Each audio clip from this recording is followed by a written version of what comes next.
Marie est le chef-d'œuvre de la mission du Fils et de l'Esprit, dans la plénitude de temps, pour la première fois dans le dessein du salut. Et parce que son esprit l'a préparé, le Père trouve la demeure où son Fils et son esprit peuvent habiter parmi les hommes.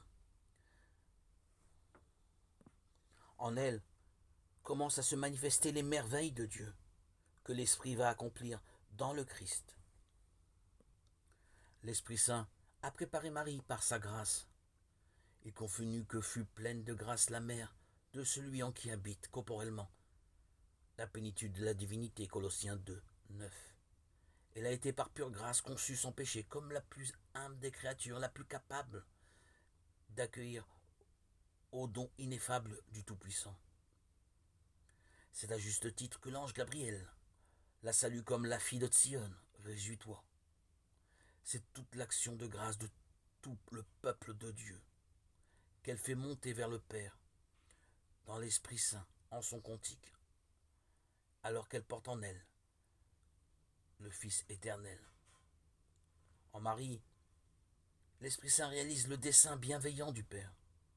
C'est avec et par l'Esprit Saint qu'elle conçoit et enfante le Fils de Dieu. Sa virginité devient fécondité unique par la puissance de l'Esprit et de la foi.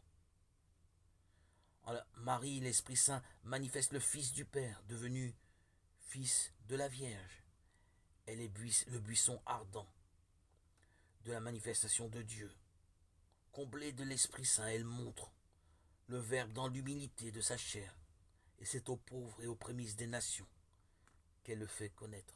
Enfin, par Marie, l'Esprit Saint commence à mettre en communion avec le Christ les hommes, objets de l'amour bienveillant de Dieu. Et les âmes sont toujours les premiers à le recevoir.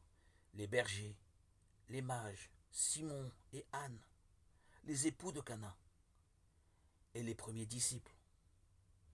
Au terme de cette mission de l'Esprit, Marie devient alors la femme nouvelle Ève, mère des vivants, mère du Christ total. C'est comme telle qu'elle est présente avec les 12, d'un même cœur assidu à la prière, acte 1, 14, à l'aube des derniers temps, que l'Esprit va inaugurer le matin de la Pentecôte, par sa manifestation sur les apôtres et tous ceux qui ont cru.